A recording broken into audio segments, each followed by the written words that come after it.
السلام علیکم ورحمۃ اللہ وبرکاتہ۔ اعوذ باللہ من الشیطان الرجیم، بسم اللہ الرحمن الرحیم۔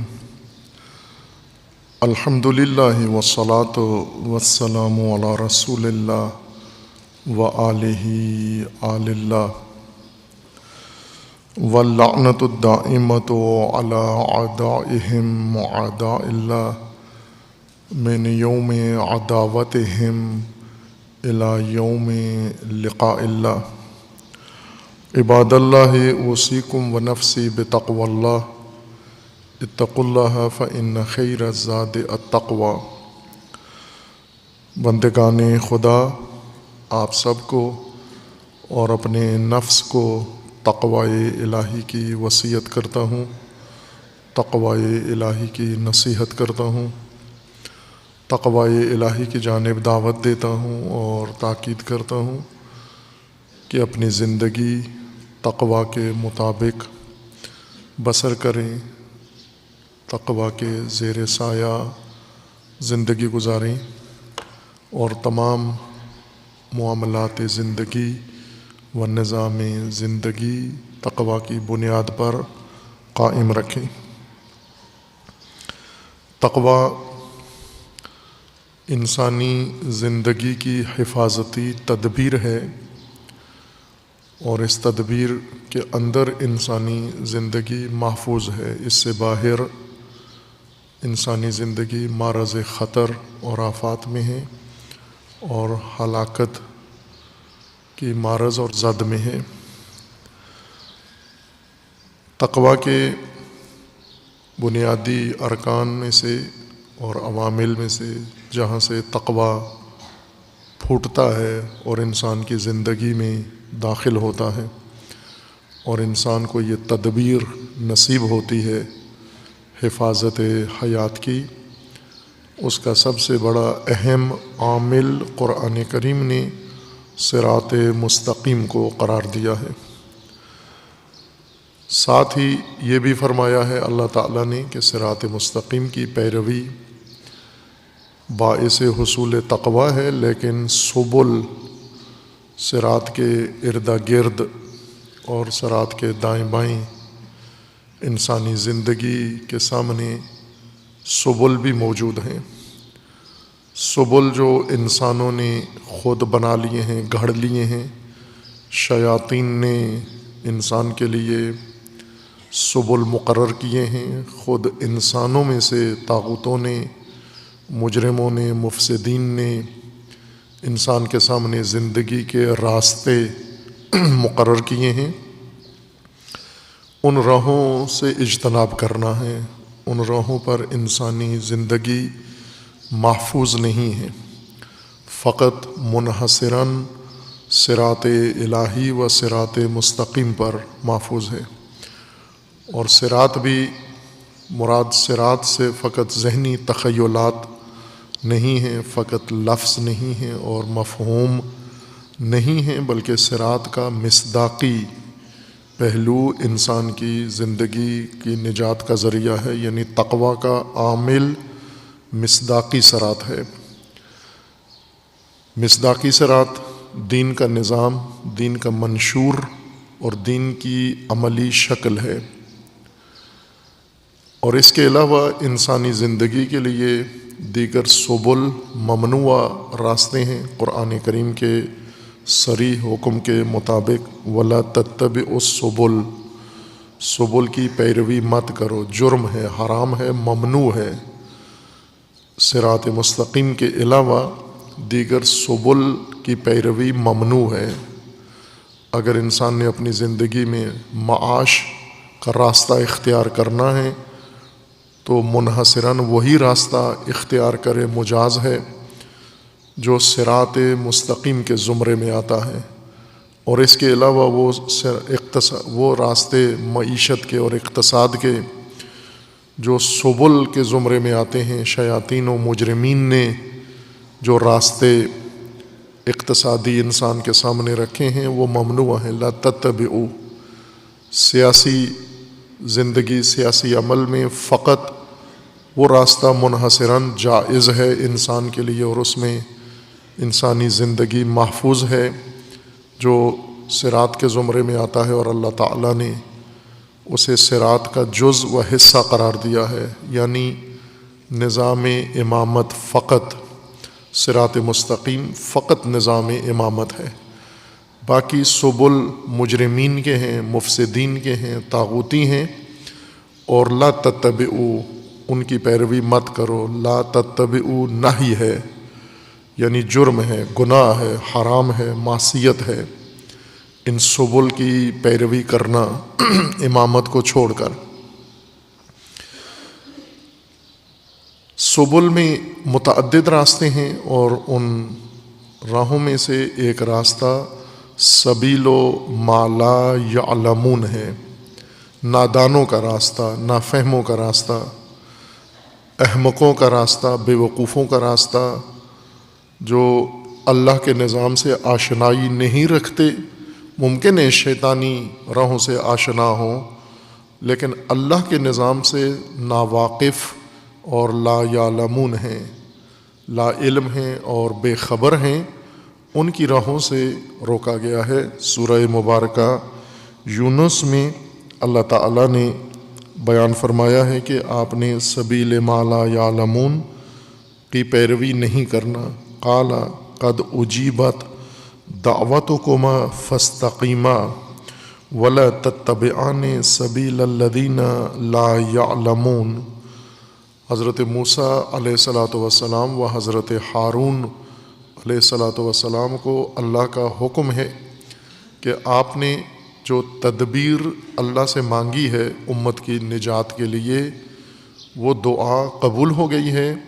اب آپ نے اس راہ پر، اللہ کی راہ پر استقامت دکھانی ہے، اور سبیل ما لا یعلمون کی پیروی نہیں کرنی۔ اللہ کی راہ نبیوں کو دکھائی گئی، دو اماموں کو دکھائی گئی، حضرت موسیٰ و حضرت ہارون کو، اور انہیں کہا گیا کہ اس پر استقامت دکھانی ہے آپ نے، اور ما لا یعلمون کے راہ پر نہیں چلنا، ممنوع ہے تمہارے لیے۔ نادان آپ کو بہت کچھ آ کر مشورے دیں گے، تجاویز دیں گے، دباؤ ڈالیں گے، اور مختلف حربوں سے، بہانوں سے آپ کو اللہ کی راہ سے جدا کر کے اپنی راہوں پر مائل کرنے کے لیے کوشش کریں گے، لیکن آپ کے لیے ممنوع ہے۔ لا تتبعانی سبیل الذین لا یعلمون، نادانوں کی راہوں پر نہیں جانا۔ اس دستور سے پہلے، چونکہ یہ دستور جو دیا گیا ہے کہ قد اجیبت دعوتکما، اس کا سیاق، اس کا پس منظر قرآن کریم نے خود بیان کیا ہے، کن حالات میں حضرت موسیٰ علیہ الصلاۃ والسلام نے اللہ تعالیٰ سے یہ دعا مانگی اور وہ دعا قبول ہوئی۔ اس سے پہلے اللہ تعالیٰ نے اس دعا کے لیے میدان ہموار کیا حضرت موسیٰ علیہ السلام کے لیے۔ یہ مطلب سورہ یونس میں آیا 87 سے شروع ہوتا ہے۔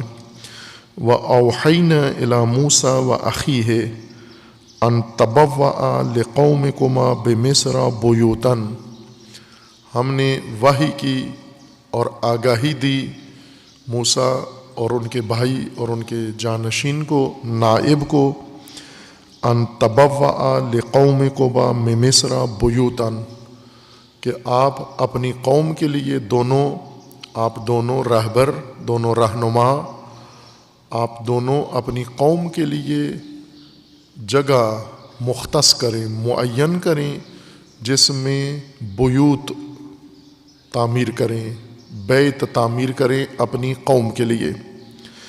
وَاجْعَلُوا بُيُوتَكُمْ قِبْلَةً، اور یہی بیوت جو تم دونوں اپنی قوم کے لیے بناؤ گے، ان بیوت کو قبلہ بنانا ہے، اور جب قبلہ بن جائیں وَأَقِیمُوا الصَّلَاةَ وَبَشِّرِ الْمُؤْمِنِينَ، پھر ان بیوت کے اندر اقامت الصلاۃ کرنا ہے، اور اقامت الصلاۃ کے ساتھ ہی مومنین کو خوشخبری و بشارت دینی ہے نجات کی، اور طاغوتی فرعونی ظلم و ستم اور استبداد کے نظام سے نجات کی بشارت دینی ہے۔ اس موقع پر حضرت موسیٰ علیہ الصلاۃ والسلام نے اللہ تعالیٰ کی بارگاہ میں ایک شاکیانہ دعا کی، اور یعنی ایک ناز کی بات کی اپنے رب کے ساتھ۔ وقال موسیٰ ربنا انک اتیت فرعون وملأہ زینۃ واموالا فی الحیاۃ الدنیا، اے ہمارے پالنے والے، آپ نے فرعون اور اس کے سرکردہ سرغنہ ملا کو، اس کے ثروت مندوں کو اور اس کے ساتھیوں کو اتنی مال و دولت دی ہے، زینت دنیا دی ہے اور اموال دنیا دیے ہیں۔ ربنا لیضلوا عن سبیلک، اور وہ آپ کی ساری دولت، ثروت اور طاقت و قوت کو آپ کے بندوں کی گمراہی کے لیے استعمال کرتے ہیں، آپ کی راہ سے، یعنی اللہ کی راہ سے لوگوں کو ہٹانے کے لیے یہ سب کچھ بروئے کار لا رہے ہیں۔ ربنا طمس علی اموالہم، اے پروردگار ان کے تمام مال و دولت کو غارت کر دے، نابود کر دے، محو کر دے۔ واشدد علی قلوبہم، اور ان کے دلوں کو سخت کر دے۔ فلا یؤمنوا حتی یروا العذاب العلیم، اس وقت تک ان کے دل سخت رہیں کہ ایمان نہ لائیں جب تک عذاب علیم، دردناک عذاب نہیں چکھ لیتے۔ یہ دعا حضرت موسیٰ اور حضرت ہارون کی، رہبروں کی، امت کے پیشواؤں کی یہ دعا اللہ تعالیٰ نے قبول کر لی۔ خوب، یہ مطلب عرض کیا تھا کہ جو بعد میں سبیل ما لا یعلمون سے نہی کی گئی ہے، اس کی تمہید ہے یہ کہ اس تناظر میں اور اس سیاق میں حضرت موسیٰ نے اللہ سے دعا مانگی جو قبول ہوئی، اور پھر فرمایا کہ اب اللہ کی راہ پر قائم رہنا اور لا یعلمون کی راہ پر نہیں چلنا۔ جب وحی ہوئی حضرت موسیٰ علیہ الصلاۃ والسلام کو اور حضرت ہارون کو، اپنی قوم کو نجات دو، اور قوم کی نجات خود قوم کے ثوابدید پر نہیں چھوڑ دی گئی کہ راستہ خود قوم، یعنی شورا تشکیل دیں، پارلیمنٹ تشکیل دیں، کابینہ بنائیں، مجلس شورا بنائیں، مجلس عاملہ بنائیں، مرکزی کونسل بنائیں قوم کی، پھر اس قوم سے پوچھیں کہ فرعون سے نجات کے لیے طریقہ کار کیا ہے، کیا رویہ اختیار کرنا چاہیے، پھر وہ کونسل فیصلے کرے، تصویب کرے۔ وہ عمل جو آج قوموں کے رہنما قیادت سنبھالنے کے بعد کونسلیں بناتے ہیں، کابینہ بناتے ہیں، عاملہ بناتے ہیں، پھر ان کی مشاورت ہوتی ہے، اور اس مشاورت میں قومی امور ایجنڈے کے طور پر پیش ہوتے ہیں، اور وہ لوگ بیٹھ کر وہ کابینہ، وہ کونسل کابینہ فیصلہ کرتی ہے کہ قوم کی نجات کے لیے، قوم کی ترقی کے لیے، قوم کی حفاظت کے لیے کیا قدم اٹھایا جائے۔ اور صدیوں میں یہ عمل بتاتا ہے کہ جتنا بھی ان احزاب نے، کابینہ نے، کونسلوں نے اور ان مشاورتی اداروں نے اور عاملہ و فلاں نے جتنے بھی قدم اٹھائے ہیں، اپنی قوم کو برباد ہی کیا ہے، تباہ کیا ہے، اور مزید ان کو ذلیل و رسوا و اسیر بنایا ہے۔ اللہ نے حضرت موسیٰ کو یہ نہیں کہا کہ قوم کو آزاد کرنے کے لیے آپ ایک کونسل بنائیں، ایک کابینہ بنائیں، پھر ان سے مشورہ کریں، بلکہ یہ فرمایا کہ وَأَوْحَيْنَا إِلَىٰ مُوسَىٰ وَأَخِيهِ وحی کی، یعنی آسمان سے دستور آیا، اللہ کی جانب سے پیغام آیا، وحی کے ذریعے سے تدبیر آئی، عملی تدبیر، زمینی تدبیر آئی، اور زمینی تدبیر بھی اس نسل کے موجودہ حالات اور اس نسل کے موجودہ مسائل و مصائب کے حل کے لیے آئی۔ یہ نہیں کہا گیا کہ ان کی آخرت کے لیے ان کی بخشش کے لیے موسیٰ کوئی قدم اٹھاؤ، فرعون سے نجات کے لیے قدم اٹھاؤ۔ اگر فرعون سے نجات پا لی تو قبر کے عذاب سے خود ہی انہیں نجات مل جائے گی، اور جہنم کے عذاب سے خود ہی انہیں نجات مل جائے گی اگر فرعونی نظام کے جہنم سے یہ نکل جائیں۔ اور ہم نے موسیٰ آپ کو فرعونوں سے انہیں بچانے کے لیے بھیجا ہے، اور آپ کا وصی مقرر کیا ہے ہارون۔ اب تدبیر بھی چونکہ امام ہیں، رسول ہیں، نبی ہیں، اللہ کی طرف سے منسوب ہیں، منتخب ملت نہیں ہیں، منتخب عوام نہیں ہیں، منتخب مردم نہیں ہیں، لہذا عوام سے ریفرینڈم نہیں کرانا کہ فرعون سے نجات کے لیے، بلکہ کہہ دیا کہ تیرے عوام میں ما لا یعلمون ہیں، نادانوں سے بھری ہوئی ہے تیری ملت۔ اگر یہ نادان نہ ہوتے تو غلام ہی نہ بنتے۔ اگر یہ انبیاء کی اولاد، یہ بنی اسرائیل، یہ یعقوب کے بیٹے، یہ اسحاق کی نسل، یہ قبیلہ یوسف، یہ اگر نادان نہ ہوتے، احمق نہ ہوتے تو یہ فرعونوں کے غلام نہ بنتے، ان کے ماتحت نہ ہوتے، ان کی اسارت میں نہ جاتے۔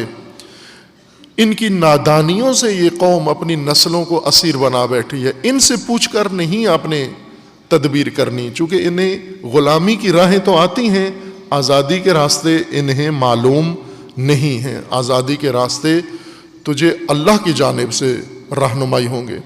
اور اللہ تعالیٰ نے فرمایا وَأَوْحَيْنَا، ہم نے وحی کی، ہم نے دستور دیا، ہم نے آگاہی دی، ہم نے تدبیر پیش کی، اور وہ یہ تھی ان تبوّأ، جگہ گھیرو، جگہ مختص کرو، جگہ معین کرو، لقومکم، اپنی قوم کے لیے، بمصر بیوتن، اپنی قوم کے لیے بیت بناؤ، بیوت بناؤ، اور پھر ان بیوت کو قبلہ قرار دو۔ عرض کیا تھا کہ مفسرین نے اس آیہ میں بہت سرسری اور سطحی گفتگو کی ہے عادت کے مطابق، چونکہ کچھ ایسی آیات ہیں جن میں اختلافات ہیں، مسلکی اختلافات ہیں، جیسے اشاعرہ اور معتزلہ کے درمیان جو اختلافی امور ہیں، جب ان کے کام کی کوئی آیت آتی ہے تو صفحات کے صفحات تفسیر کے پر کر دیتے ہیں۔ اسی طرح شیعہ سنی اختلافات ہیں آپس میں، اگر دونوں کو اپنی فیور میں، اپنے حمایت میں کوئی آیت نظر آتی ہے، اس آیت کو مفسر لے کر بیٹھ جاتا ہے اور پھر آیت کے ذیل میں تفسیر کے عنوان سے صفحات کے صفحات بھر دیتا ہے اور پر کر دیتا ہے۔ لیکن وہ آیات جو انسانی ہدایت کی بنیاد ہیں، جو انسانی زندگی کی نجات کا ذریعہ ہیں، جو قرآن کے اصول ہیں، جو بیسک ہے، جب یہ مطالب قرآن کریم میں آتے ہیں وہاں سے بہت سرسری گزر جاتے ہیں، اس تاثر کے ساتھ کہ یہ استخارے کے کام آتی ہیں۔ یہ آیات امت کی نجات کے لیے یا امت کی ہدایت کے لیے ان آیات میں کوئی مطلب نہیں ہے۔ ان آیات کے ساتھ ایسا ہی رویہ مفسرین نے اختیار کیا ہے، جبکہ یہ اساس ہیں، یہ آیات بنیاد ہیں، یہ آیات، اور آج کی موجودہ مسلمان نسل کے لیے اس زمانے کے بنی اسرائیل سے زیادہ ضروری ہیں یہ آیات سمجھنا اور ان کے مطابق تدبیر الہی زمین پر عملی کرنا، بنانا، اور اپنی اپنی قوموں کو، اپنی اپنی ملتوں کو نجات کا میدان فراہم کرنا۔ بعض مفسرین نے یہ کہا ہے کہ چونکہ بنی اسرائیل نوکر تھے، آل فرعون کے گھروں میں، کھیتوں میں، فیکٹریوں میں کام کرتے تھے، مزدور طبقہ تھا اور جھگیوں میں رہتے تھے، ان کے گھر نہیں تھے، لہٰذا حضرت موسیٰ کو اللہ تعالیٰ نے پہلے رفاعی حکم دیا، فلاحی حکم دیا کہ پہلے تو اپنی قوم کے لیے گھر بناؤ، یہ کیمپوں سے باہر آئیں، ٹینٹوں سے باہر آئیں، جھگیوں سے باہر آئیں، گھروں میں رہیں۔ یہ خوب ظاہر ہے پھر اگلا دستور یہ ہوگا کہ اب گھر تو بنا کے دے دیا، اب انہیں راشن دو، اب انہیں اور سہولتیں فراہم کرو۔ یہ نہیں منظور، مراد یہ نہیں تھی، ہر چند بعض مفسرین نے یہی تطبیق کیا ہے، بعض شیعہ مفسرین نے بھی یہی معنی کیا ہے، اور بعض اہل سنت مفسرین نے بھی یہی مطلب بیان کیا ہے۔ لیکن آیت کے اندر ایک ایسا قرینہ ہے، قرینہ اس دلیل کو کہتے ہیں جو ایک خاص معنی کے لیے مطلب کو آیت کو مختص کر دیتی ہے، اور اس کے ہوتے ہوئے کوئی اور معنی نہیں کیا جا سکتا، وہ رکاوٹ بن جاتا ہے، وہ قرینہ یا وہ دلیل یا وہ مطلب، جو عام طور پر ہم روزمرہ زندگی میں اس کو استعمال کرتے ہیں۔ قرینہ یعنی ثبوت، آسان لفظوں میں آپ یوں سمجھیں کہ ایک ایسا ثبوت موجود ہے آیت کے اندر جو یہ منع کرنے سے روکتا ہے کہ یہ فلاحی و رفاہی کام نہیں تھا، یہ در حقیقت ایک تدبیر تھی آزادی کی، ایک تدبیر تھی غلامی سے نجات کی، اور ایک بنیادی راستہ بتایا گیا، اور صرف مختص قوم موسیٰ کے لیے نہیں تھا، حضرت موسیٰ سے پہلے آبائے موسیٰ کے لیے بھی یہی راستہ تھا کہ وہ بھی بیوت بنائیں، ان بیوت کو قبلہ بنائیں، اور ان قبلوں میں اقامت الصلاۃ کریں، اور پھر اپنی قوم کو نجات دیں۔ پہلی دفعہ حضرت موسیٰ کے لیے یہ رہنمائی نہیں آئی، بلکہ یہ موسیٰ کے لیے بھی تھی، حضرت موسیٰ سے پہلے بھی یہی تدبیر اللہ تعالیٰ نے سابقہ ائمہ کو اور پہلے امتوں کے پیشواؤں کو جو اللہ کی جانب سے منسوب تھے انہیں یہی ہدایت کی گئی، اور حضرت موسیٰ کے بعد بھی اللہ تعالیٰ نے یہی رہنمائی بعد کے آنے والے پیشواؤں کے لیے بھی بیان فرمائی، اور خصوصاً حضرت خاتم الانبیاء صلی اللہ علیہ وآلہ وسلم کو بھی یہی دستور دیا کہ امت کی نجات کے لیے و امت کی تشکیل کے لیے آپ بیوت بنائیں اور بیت بنائیں، اور رسول اللہ نے یہی کام کیا اور پھر اس بیت کو قبلہ قرار دیا۔ لیکن ہمیں قرآنی معارف کو قرآن سے ہی سمجھنا ہوگا، اپنے جو پہلے ذہنی مفروضے بنے ہوئے ہیں ان کے تناظر میں ہم قرآن کا اگر ترجمہ کریں گے تو پھر ہمارے ذہن کی ترجمانی ہوگی، قرآن کی ترجمانی نہیں ہوگی۔ قرآن کی مدد سے یا قرآن کو بہانہ بنا کر ہم اپنے ذہن کی تفسیر کر رہے ہوں گے۔ ہم قرآن سے ہی ان معارف کو سمجھنے کی کوشش کریں، ان معارف کو اور ان مفردات کو۔ بیت عربی زبان میں بیت گھر کو نہیں کہتے، بلکہ شب گزرانی، رات گزارنے کو کہتے ہیں بیت۔ باتا رات گزارنا، جہاں پر انسان رات بسر کرتا ہے، دن بھر انسان مختلف جگہوں پہ گھومتا پھرتا ہے، رات کے لیے ایک ٹھکانہ ہوتا ہے انسان کا، ایک معین جگہ ہوتی ہے، وہاں پر آ کر انسان شب گزارتا ہے، اور اسی سے مختلف الفاظ بھی تشکیل پائے، جیسے بیتوتا شب گزرانی یا رات گزارنا بیتوتا ہے۔ باتا عربی زبان میں رات کو کہتے ہیں، رات کے انسان کے رات کے عمل کو یا رات گزارنے کو، آرام کر کے رات گزارے، اس کو عربی زبان میں بیتوتا کہتے ہیں۔ مبیت ایک اور اصطلاح ہے جو روایات میں بھی استعمال ہوئی ہے اور دعاؤں میں اور مناجات میں بھی ہے، مبیت کا لفظ۔ خوب یہ بھی اسی باتا سے ہی ہے، اور بیت بھی اسی سے ہے، بیوت اسی کی جمع ہے۔ بیت وہ جگہ، وہ مکان جہاں پر انسان رات بسر کرتا ہے، رات کا ٹھکانہ، رات گزارنے کی جگہ۔ ایک رات گزاریں تو بھی بیت ہے، کئی راتیں گزاریں تو بھی بیت ہے وہاں پر۔ یہ اصل اس کا لغوی مطلب ہے۔ بیات بھی اسی سے ہے۔ یہ سارے معارف، یہ ساری مشتقات قرآن کریم کے اندر استعمال ہوئے ہیں۔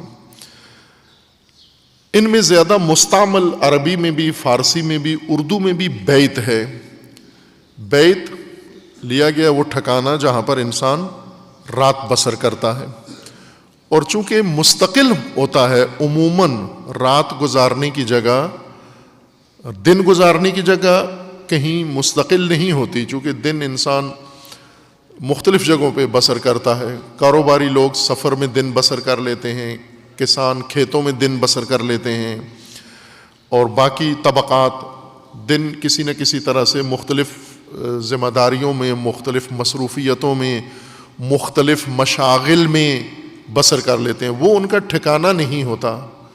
اصل ٹھکانہ پتہ جس کو ہم کہتے ہیں وہاں ہوتا ہے جہاں انسان دن بھر کی کام کاج، محنت، مشقت سے فارغ ہو کر، آسودہ ہو کر جب آرام کے لیے آتا ہے، اپنے خاندان کے ہمراہ رات بسر کرتا ہے، تو وہ انسان کا ایک مستقل ٹھکانہ ہوتا ہے، جسے ہم اردو میں یا ہندی میں گھر کہتے ہیں، فارسی میں خانہ کہتے ہیں یا منزل، اور عربی میں اس کو بیت کہہ دیتے ہیں۔ گھر بیت کا معنی نہیں ہے، مصداق ہے۔ جو پہلے فارمولہ قانون بتایا ہوا تھا کہ الفاظ معانی کے لیے مقرر ہوئے ہیں، اور معانی کے مصادیق ہوتے ہیں، مصادیق بدلتے رہتے ہیں، مختلف ہوتے ہیں مصادیق۔ الفاظ مصادیق کے لیے نہیں ہوتے، اگر الفاظ مصادیق کے لیے ہوں تو بدلے ہوئے مصادیق پر یا کسی اور شکل کے مصداق پر پھر یہ لفظ تطبیق نہیں ہو سکتا۔ جیسے قلم کی مثال دی تھی کہ قلم مختلف شکلوں میں تھی، کبھی پرندوں کے پر کی قلم تھی، کبھی نیزار کی نئے کی قلم تھی، کبھی مثلا آج کل کے موجودہ دور کی قلم ہے، صنعتی قلم ہے۔ یہ سب قلم ہے، حقیقتاً قلم ہے، جبکہ ان کے مصداق میں بہت واضح فرق آ گیا ہے، پھر بھی ان کو قلم کہنا ہی درست ہے۔ اس کی وجہ یہ ہے کہ قلم ان مصادیق کے لیے نہیں مقرر ہوا، لفظ قلم معنی کے لیے ہے، قلم کا ایک معنی ہے اور یہ سب اس کے مصادیق ہیں۔ اسی طرح بیت ٹھکانہ جہاں پر انسان رات بسر کرتا ہے۔ اب گھر جس کو ہم ترجمہ کرتے ہیں یہ اس کا مصداق ہے، یعنی رہائشی گھر، جہاں پر انسان آ کر اپنے خاندان کے ساتھ رہتا ہے، مستقل گھر بنا لیتا ہے۔ اس کو یہ مصادیق کے بیت میں سے ہے۔ لیکن معنی بیت وہ ہے جہاں انسان شب پرسکون جگہ، جہاں پر یعنی اس کا لازمہ ہے کہ پرسکون جگہ، مطمئن جگہ، جہاں انسان کی نیند میں، جہاں انسان کے آرام میں، جہاں انسان کی استراحت میں کوئی خلل نہیں ہوتا۔ شب انسان عموماً ایسی محفوظ جگہ پر بسر کرتا ہے جہاں سردی سے محفوظ ہو، گرمی سے محفوظ ہو، حشرات سے محفوظ ہو، جانوروں سے محفوظ ہو، اور باقی مزاحم جتنی چیزیں ہیں ان سب سے محفوظ ہو کر پرسکون جگہ پر جہاں شب بسر کرتا ہے وہ بیت کہلاتا ہے۔ اب گھر، رہائشی گھر، اس کا ایک مصداق ہے، لیکن بیت منحصر نہیں ہے خاندان کے رہائشی گھر کے اندر، بلکہ بیت کا مفہوم یا بیت کا مصداق کا دائرہ وسیع ہے۔ اب ہم قرآن کریم میں دیکھیں کہ اللہ تعالیٰ نے بیت کن کن جگہوں کو کہا ہے، اور بیت کی تعمیر کا حکم کن کن مقامات پر اللہ تعالیٰ نے بیان فرمایا ہے۔ اس کے لیے ہم مختصر جائزہ چند آیات کا لیتے ہیں جنہیں اللہ تعالیٰ نے بیت کے عنوان سے ذکر کیا ہے۔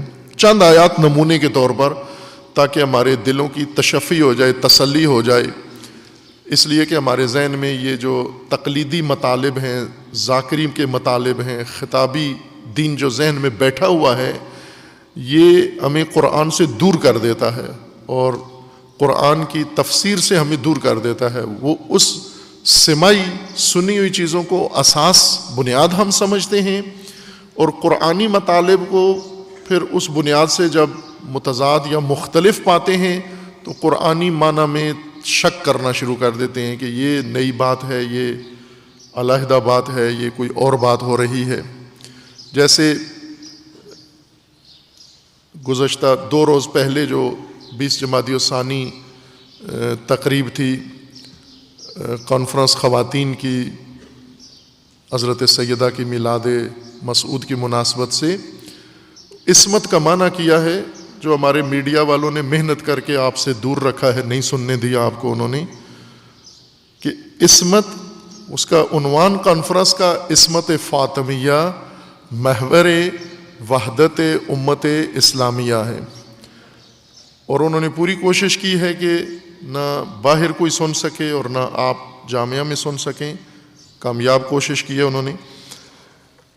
اس کے اندر عصمت کا معنی کیا ہے کہ عموماً عصمت کو جو ذاکری کی بنائی ہوئی خطیبوں کی اور تقلیدی جو عصمت کا تصور ہمارے ذہنوں میں ہے، اس کے مطابق عصمت فاصلے کی لکیر ہے، معصوم اس لکیر سے اس طرف اور معمولی آدمی ہم لوگ اس طرف، اور بالکل علیحدگی، عصمت کا مطلب فاصلاتی لکیر ہے جس میں وہ ہستیاں جو عصمت پر فائز ہیں وہ الگ ہو جاتی ہیں، ان کی زندگی، ان کا نظام، ان کا دستور، ان کا طور طریقہ، اور جو غیر معصوم ہیں، معمولی ہیں، وہ بالکل لکیر کے ادھر ہو جاتے ہیں۔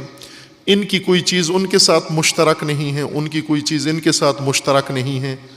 عصمت کا یہی معنی کیا گیا ہے اور یہی سب کے ذہنوں میں موجود ہے، اور دلیل کے طور پر بھی پیش کرتے ہیں۔ اگر آپ کہیں کہ حضرت فاطمہ جیسا کوئی عمل کرو تو کہتے ہیں وہ تو معصومہ ہیں، علی علیہ السلام جیسی کوئی بات کرو وہ تو معصوم ہیں، امام حسین جیسی کوئی حرکت کرو وہ تو معصوم ہیں، رسول اللہ صلی اللہ علیہ وآلہ وسلم کی طرح زندگی بسر کرو وہ تو معصوم ہیں۔ یعنی ہمارے ذہنوں میں عصمت ایک فاصلاتی لکیر ہے، باؤنڈری وال ہے، جس کے اس طرف ہمیں نہیں جانا اور اس سے ادھر انہیں نہیں آنا۔ یہ راسخ ہے سب کے ذہنوں میں، یہ اہل علم کے ذہنوں میں بھی عصمت کی یہی تفسیر ہے اور باقیوں کے ذہنوں میں۔ وہاں یہ اشارہ کیا تھا، چونکہ میڈیا والوں نے نہیں سننے دیا آپ کو، میں اس لیے تکرار کر رہا ہوں کہ وہ سنیں۔ وہ عصمت اللہ تعالیٰ نے جن ہستیوں کو عطا کی ہے تو دیگر صفات کی طرح ہیں۔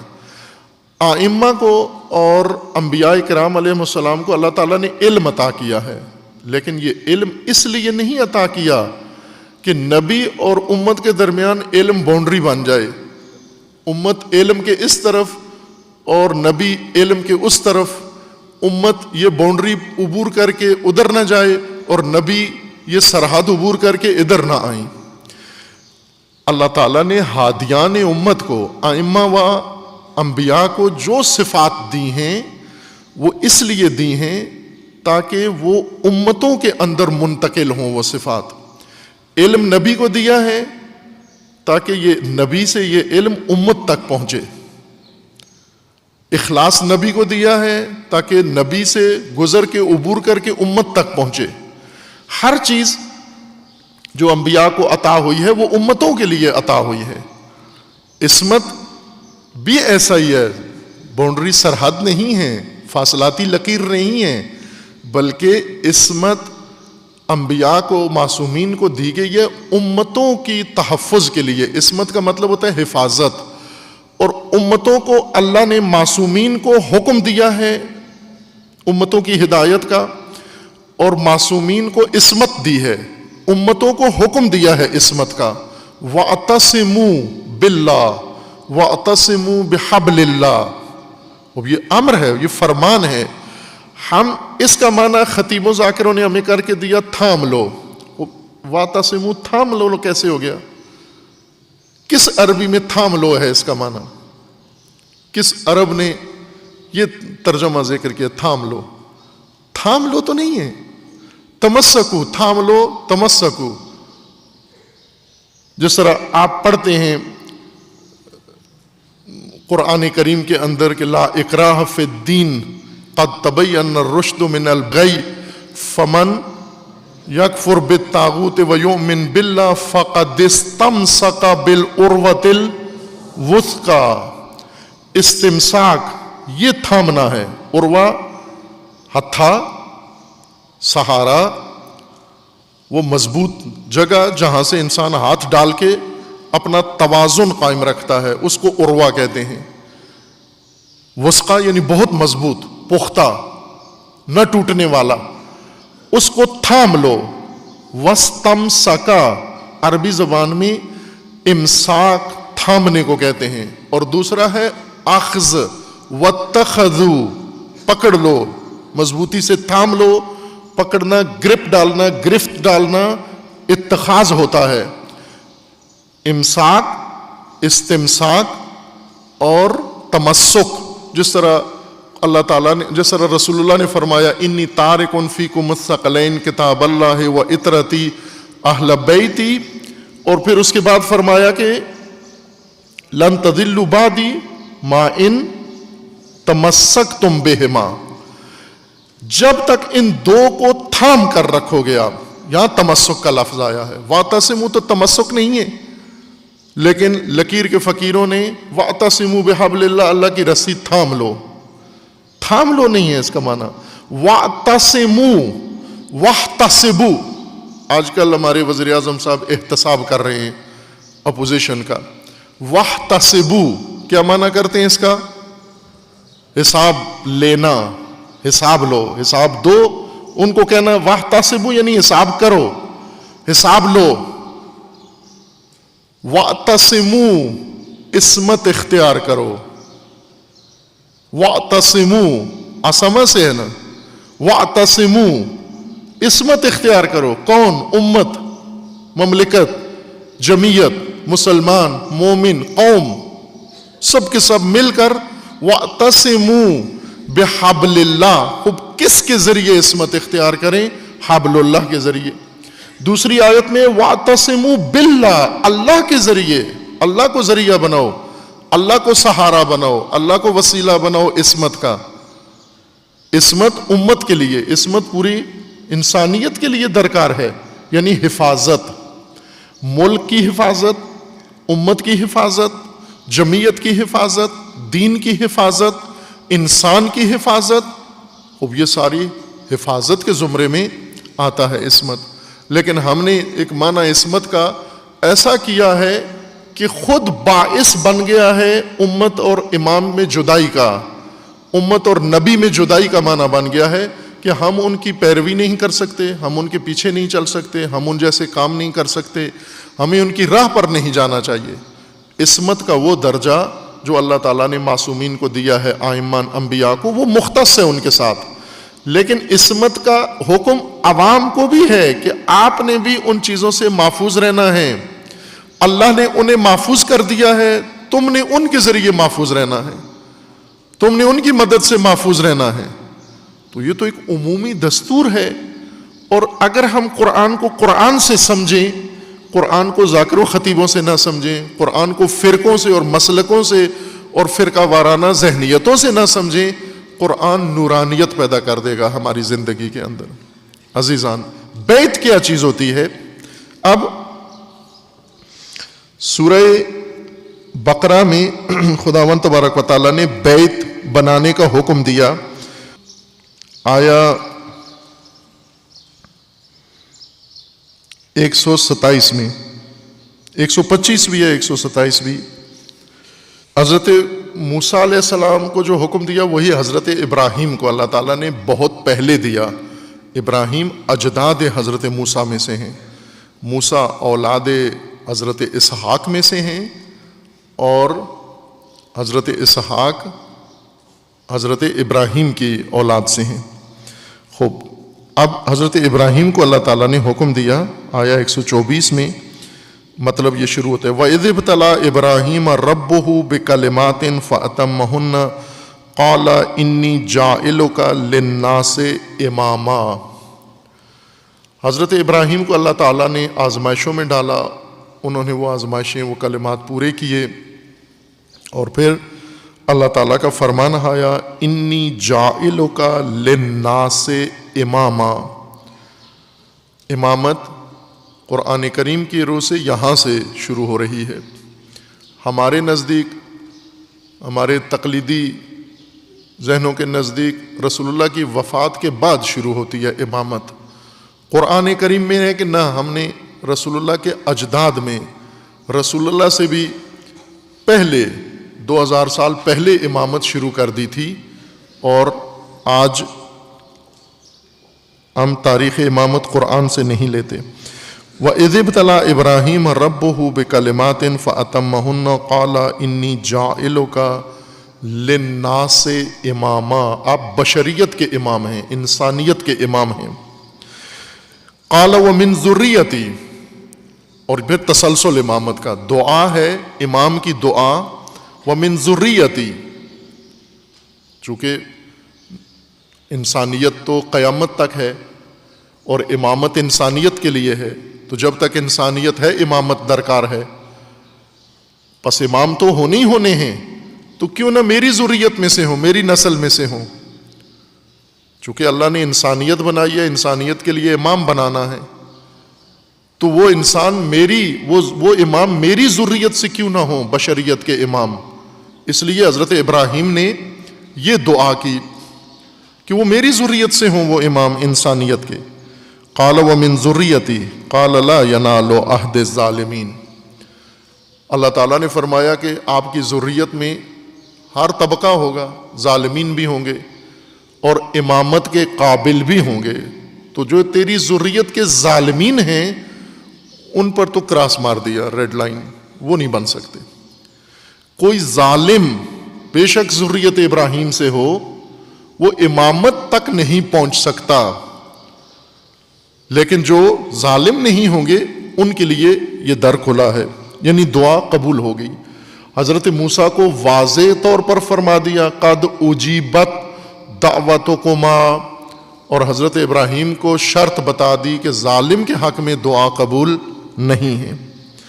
وَإِذْ، اب جب کہ امام بن گئے تو کرنا کیا ہے امام نے امت کی آزادی، امت کی رہائی فرعون کے چنگل سے اور طاغوتوں کے چنگل سے نجات کے لیے امامت نے تدبیر کیا کرنی ہے. اب اللہ تعالیٰ نے حکم دیا وَإِذْ جَعَلْنَا الْبَيْتَ مَثَابَةً لِلنَّاسِ وَأَمْنًا وَاتَّخِذُوا مِن مَقَامِ إِبْرَاهِيمَ مُصَلًّى وَأَعِدْنَا إِلَىٰ إِبْرَاهِيمَ وَإِسْمَاعِيلَ أَن طَهِّرَ بَيْتِي لِلطَّائِفِينَ وَالْعَاكِفِينَ وَالرُّكَّعِ السُّجُودِ وَإِذْ قَالَ إِبْرَاهِيمُ رَبِّ اجْعَلْ هَٰذَا بَلَدًا آمِنًا وَارْزُقْ أَهْلَهُ مِنَ الثَّمَرَاتِ مَنْ آمَنَ مِنْهُمْ بِاللَّهِ وَالْيَوْمِ الْآخِرِ قَالَ وَمَنْ كَفَرَ فَأُمَتِّعُهُ قَلِيلًا ثُمَّ اضْطَرَّهُ إِلَىٰ عَذَابِ النَّارِ وَبِئْسَ الْمَصِيرُ.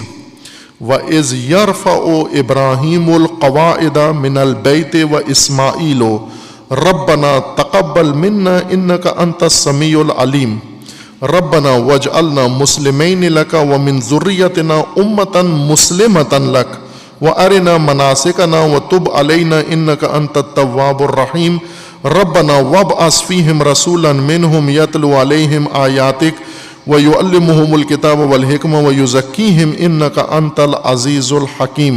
وَمَنْ يَرْغَبْ عَنْ مِلَّةِ إِبْرَاهِيمَ إِلَّا مَنْ صَفِيَ نَفْسَهُ قَدِ اصْطَفَيْنَاهُ فِي الدُّنْيَا وَأَنَّهُ فِي الْآخِرَةِ لَمِنَ الصَّالِحِينَ. آگے جاری ہے ماجرا. حضرت ابراہیم کو اللہ تعالیٰ نے امامت دی. امامت کے بعد پہلا حکم یہ دیا بیت بناؤ، بیت للناس، اللہ کا گھر بناؤ، بیت بناؤ مثابتاً للناس. مثابہ یعنی لوگوں کے اکٹھا ہونے کے لیے، لوگوں کے جمع ہونے کے لیے، لوگوں کے رخ کرنے کے لیے. ایسا گھر بناؤ، ایسا بیت بناؤ جو تمام انسانیت کے لیے مرکز ہو جائے، تمام انسانیت کا رخ اس کی طرف ہو جائے. امام اللہ کی طرف سے سیاسی مرکزیت ہے، سماجی مرکزیت ہے اور ہدایت کی مرکزیت ہے، اور امام کے لیے لازم ہے کہ وہ ایک ایسا نقطہ بھی امت کے لیے مرکزی طور پر بنائے جہاں پر امت رخ کر سکے. اور اس کی دلیل وجہ یہ ہے کہ اگر ایک مرکز امام نہ دے یا اللہ کی طرف سے نہ ہو تو لوگ اپنے علیحدہ علیحدہ قبیلوں کے مرکز، قوموں کے مرکز، برادریوں کے مرکز خود بنا لیں گے.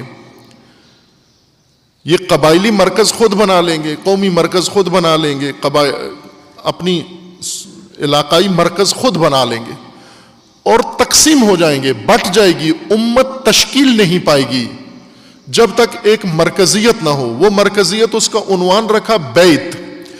اب یہ بیت ہرچند لفظ بیت لغتاً بیتوتا شب بسر کرنے والی جگہ ہے، لیکن شب بسر اس وجہ سے ہوتی ہے کہ وہاں آرام ہوتا ہے، سکون ہوتا ہے.